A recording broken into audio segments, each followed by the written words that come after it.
Assalamualaikum warahmatullahi wabarakatuh. Teman-teman kembali lagi di channel YouTube saya, Khairun Imam. Gimana nih kabar kalian? Semoga kita semua selalu diberi kesehatan, kemudahan, dan juga limpahan rezeki dari Yang Maha Kuasa, teman-teman ya. Nah, di video kali ini kita akan menyaksikan sebuah tayangan yang sangat menarik di mana Egy Sujana, mantan tersangka klaster pertama kasus ijazah Pak Jokowi yang kemarin memulai restoratif justice yang akhirnya diikuti oleh Rismon, memberikan sebuah statement yang sangat-sangat mengejutkan bahwa nasib dari Roy Suryo dan juga Tifa sangat buruk dan konon kabarnya dia tidak akan menang di pengadilan melawan Pak Jokowi terkait dengan pembuktian ijazah. Dan lebih jauh, Egy Sujana mengatakan orang ini akan segera dibui atau wajib dibui, teman-teman. Waduh. Sebenarnya sih ya, tak perlu capek-capek nanti mengundang ahli atau saksi dari UGM atau saksi dari Pak Jokowi. Cukup seorang Rismon duduk sebagai ahli Pak Jokowi, itu sudah bisa meruntuhkan argumentasi maupun buku-buku yang dibuat oleh Roy Suryo dan juga Tifa. Nah, selain itu, saya juga punya tayangan di mana Refly Harun sepertinya mulai kebakaran jenggot, mulai menyerang Rismon dengan kasus-kasus dugaan ijazah palsu, dugaan surat kematian, dan lain sebagainya. Apakah ini bentuk dendam dari Refly Harun?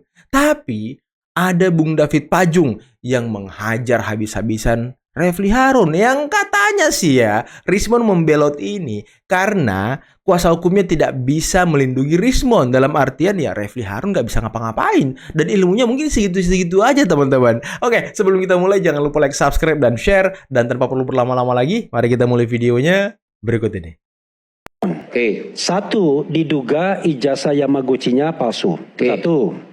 Dan yang kedua adalah Rismon pernah membuat melalui orang lain tentunya, diduga istrinya, bicara tentang surat kematian. Ini pernah juga menyinggung surat kematian itu. Tujuannya konon untuk menghindarkan penalti dari beasiswa karena dia tidak menyelesaikan kuliahnya. Oke, jadi masih terkait dengan ijazah S3-nya itu. Supaya tidak kasusnya perpanjang, bikinlah surat kematian. Tapi kampusnya nggak akan melakukan investigasi dan seterusnya. Ya, masalahnya adalah yang melakukan investigasi kan pihak sana melalui yang namanya Taufik Bilfaki itu. Dan kemudian sudah bikin video hari ini. Aiman nggak lihat tuh? Belum. Video dan lain sebagainya yang mengatakan bahwa Rismon tidak ada S3 dan lain sebagainya. Nah, saya menduga terlepas dari apakah benar atau tidak substansinya, apakah dia ijazah palsu itu titik lemah menurut Anda? Ya, tapi itu salah satu titik lemah yang barangkali membuat dia berubah. Makanya saya katakan killing the messenger. Nah, hari ini dikaitkan ada kemudian spekulasi yang mengatakan bahwa berikutnya adalah Dr. Tifa yang akan datang ke Solo dan minta maaf. Kan begitu. Barangkali intelijen sedang bekerja, sedang mencari kelemahannya apa yang kemudian bisa di-kill the messenger-nya.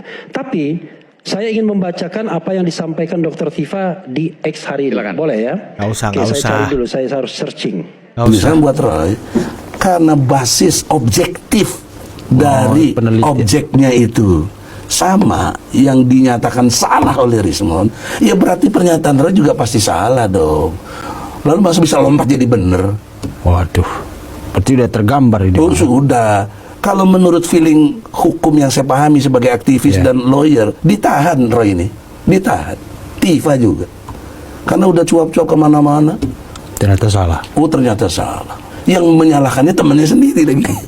Dan mereka bersama-sama. Bersama, nggak bisa dia kalau bilang. Bang Egy kan nggak bersama-sama. Nggak bersama. Kalau ini emang trio banget. Dia numpang ke saya kok. Dia numpang kalau boleh jujur. Numpang tengah jalan ya. Numpang tengah jalan. Dia baru awal 2025 kok sok-sok jagoan. Bang Egy udah dari tahun 2022. Gitu. Jadi gitu dia akan menjadi problem serius di situ. Yang keduanya, kelakuan Roy sendiri tidak melalui proses pengadilan. Tapi dia sudah bombastis ngomong ke publik, pakai gunakan IT, itu kena undang-undang IT. Statementnya, oh iya dong, afirmatif banget. Iya. Makanya ada pasal 12 tahun tuh pantas. Jangan dibilang, oh saya dikriminalisasi. Ilmunya di mana kriminalisasi? Oh pantas 12 tahun. Yang dikriminalisasi itu saya, advokat kok. Karena ada dasar hukumnya tadi. Ada satu lagi Mas. Saya mau persoalkan tadi si Abraham Samad. Kenapa terlapor tapi tidak jadi tersangka? Si Michael Sinaga juga, si Bunda Mary juga itu. Dia itu terlapor, tapi kok tidak jadi tersangka. Wah ada yang bilang, karena Michael tuh Wartawan imunitasnya sebagaimana? Kalau advokat imunitasnya jelas, pasal 16 Undang-Undang Nomor 18 tahun 2003. Kok saya kena tersangka? Itu juga. Jadi diskriminatif ini perlu dijelaskan oleh diri mereka. Abraham Samad, kalau dia intelektual dia harus jujur kenapa dia itu bisa nggak kena jadi tersangka. Si Michael Sinaga, Bunda Mary, satu lagi siapa, si Rahmat apa siapa tuh. Tapi sudahlah, kalau Rahmat saya masih ngerti karena dia sakit ya, sama waktu itu. Jadi saya bisa pahami itu. Tapi kalau yang tiga ini, apa? Kok saya sih kalau terus balik nyerang-nyerang saya lagi. Iya, itu termasuk itu yang waktu itu saya agak bingung. Kalau misalnya alasan Michael karena dia wartawan, tapi kan selama ini kelihatan berpihak ke jadi bukan dalam medan pertempuran itu. Panas-panasin sebenarnya dengan tidak cover budget kan ya. Jadi fungsi wartawannya apaan? Betul. Enggak ada dong. Mungkin ada deal-deal tertentu ya, gitu jadi nuduh lagi. Ya itulah mereka kayaknya. Iya. Jadi gitu ya. Oke, pribadi terutama Rismon, saya hormat Anda dalam keadaan lemah. Kalau Anda perlu bantu saya bantu.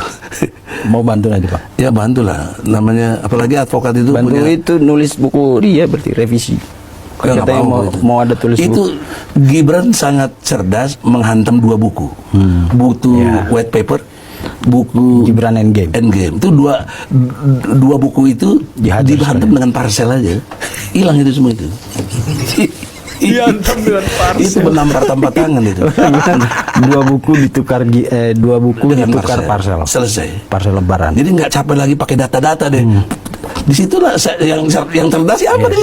Bagi saya, kedua buku dimaksud bukanlah sebuah rujukan yang layak disajikan kepada rakyat. Maka kalau Rismon hari ini menyadari kekeliruannya, saya mengatakan bahwa memang buku ini tidak layak. Jadi kalau dia mengatakan bahwa sekarang saya mengatakan ijazah Pak Jokowi asli, yang dulu tidak. Kalau boleh saya katakan, Rismon dari dulu sampai sekarang memang salah dan ijazah Pak Jokowi asli. Setelah saya baca, nggak bisa. Rismon dulu benar. 268 halaman dan saya baca 700 halaman. Yang ada saya punya. Saya sudah baca, saya sudah teliti, saya sudah dalami. Nah, itu. Yang kedua, saya sebenarnya ingin menjelaskan begini. Gimana? Kalau mau jujur, sebenarnya Rismon ini 4 langkah lebih maju Adinda Aiman daripada Egy Sujana. Pertama, mana bisa gini? sebelum mengajukan permohonan maaf, dia mengajukan surat RJ kepada restoratif justice kepada penyidik. Kemudian dia datang ke Pak Jokowi, itu poin yang kedua. Dia preskon di depan Rismon pagar Pak panik loh, Jokowi, Rismon panik loh. menyatakan bahwa dia akan membuat buku panik loh. antitesa dari buku yang dia buat. Kemudian dia datang ke Mas Gibran. Kemudian dia katakan lagi bahwa dia akan membuat buku antitesa Gibran Endgame. Berikutnya, berdasarkan 3 ini, saya berharap agar Rismon Hasyolan Sianipar dijadikan ahli ketika perkara dari Roy dan kawan-kawan dimasuk ke pengadilan, supaya terlihat ini yang 3 orang ini ketika menyusun buku ini karena dendam, motif lain, atau memang murni penelitian. Tapi saya boleh katakan dalam teori yang saya pelajari bahwa buku 2 ini tidak memenuhi kaedah dalam penulisan sebuah penelitian. Oke, cukup. Lalu kemudian begini, dengan segala hormat ke Bung Refli ya, saya mengatakan bahwa langkah yang diambil oleh Rismon itu adalah ya justru kegagalan dari Anda sebagai lawyersnya. Pertama, tidak meyakinkan dia bahwa Anda akan keluar sebagai pemenang atau bebas dari ancaman hukuman kalau Anda kuat membangun pendampingan. Tetapi Rismon tidak percaya, bahkan kehilangan percaya diri bahwa dia akan ditahan ini karena tidak memberikan jaminan kualitas bahwa lawyersnya ini adalah orang-orang yang punya kompetensi. Dengan segala hormat, karena ini soal analisa ya.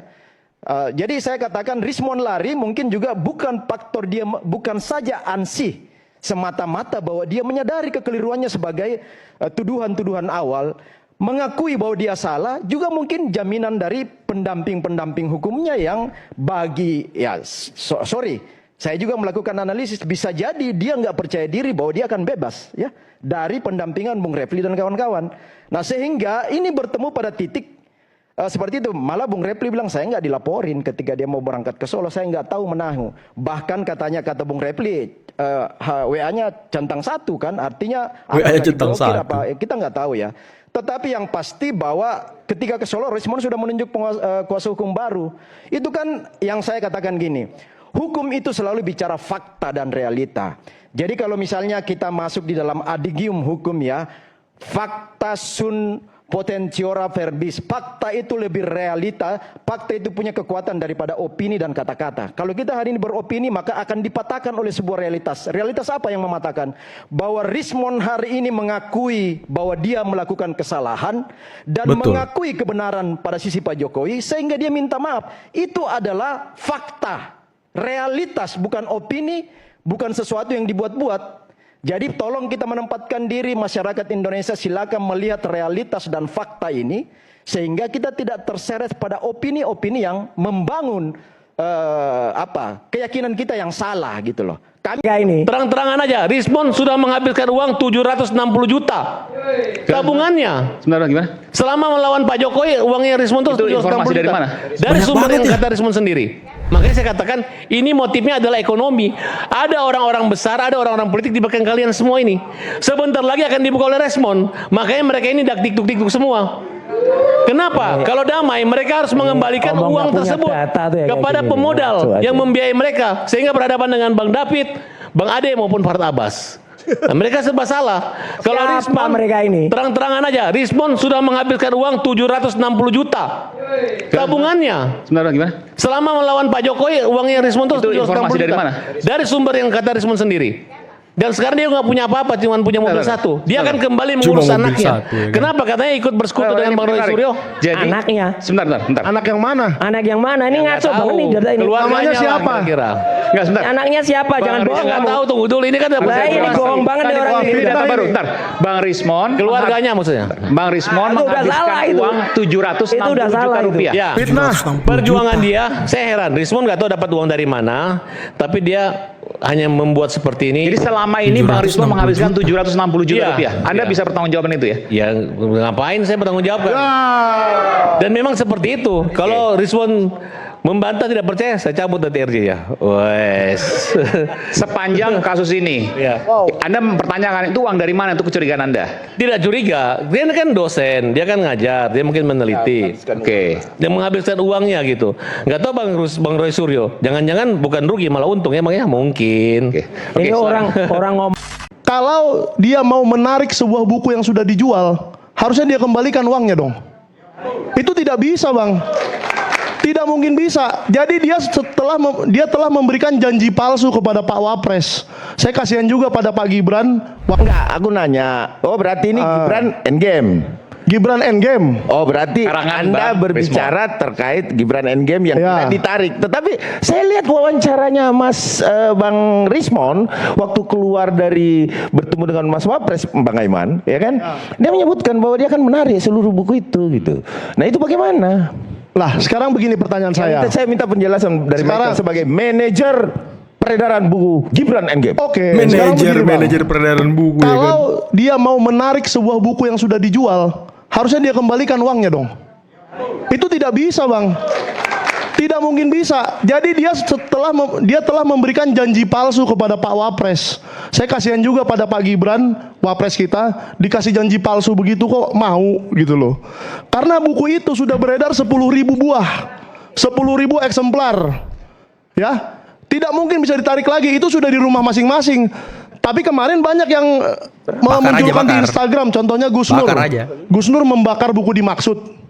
Ada yang membuang, ada yang apa, itu terserah mereka. Tapi saya menekankan lagi bahwa isi buku itu tidak ada yang salah. Karena isi buku itu adalah perjalanan Pak Roy Suryo ke Australia.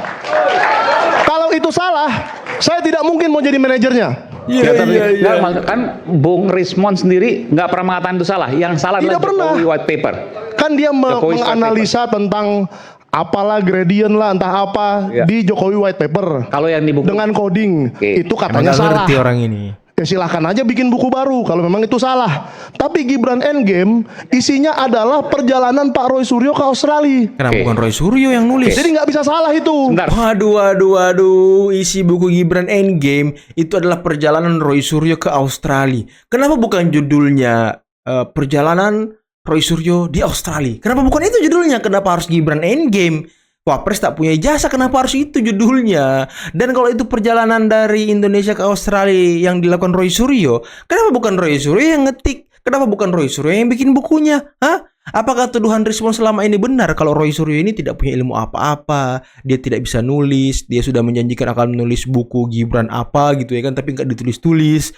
Ya sepertinya Rismon ini semakin membuka tabir gitu ya kan. Apakah nanti Rismon akan membuka siapa dalang di balik kasus ijazah ini? Nah ini yang kita tunggu-tunggu teman-teman. Ini yang kita tunggu, bom waktu dari Rismon. Dan apakah ini nanti akan dibuka di pengadilan? Ini yang lebih menarik lagi nih. Karena ya sepertinya sih Rismon akan menyerang balik Roy Suryo CS nih. Roy Suryo, Tifa, siapa lagi? Rustam Effendi, Rizal Padilla, dan juga Kurnia Triroyani. Sepertinya mereka akan semakin diperberat dengan kesaksian Rismon nantinya di pengadilan kalau dia dijadikan sebagai saksi ahli oleh Pak Jokowi. Ini kan menarik teman-teman.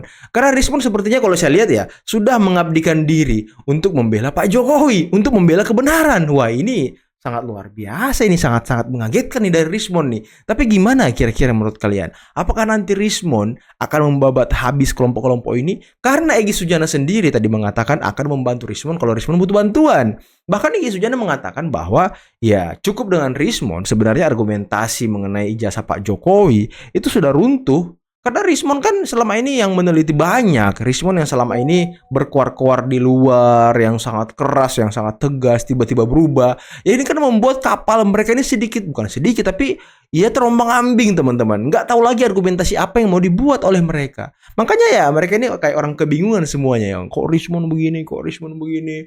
Dan spekulasi bermunculan. Ada yang bilang Rismon itu pengkhianat, ada yang bilang Rismon itu ditekan, ada yang bilang Rismon itu penyusup, ada yang bilang wah pokoknya bermacam-macam, spekulasinya tidak pakem gitu seperti dulunya Egy Sujana dan juga Dami Hari Lubis yang tidak melebar kemana-mana gitu isunya. Kalau Rismon ini sangat melebar isunya teman-teman dan sangat luar biasa kalau kita lihat. Dan tadi David Pajung, waduh David Pajung ini langsung skakmat. Refli Harun dikatain lah tidak kompeten, dikatain tidak inilah, tidak itulah ya. Mungkin ya Rismon juga tidak merasa dirinya bisa dijamin oleh Refli Harun karena omong-omongan Refli Harun ini nggak jelas semua seperti itu teman-teman.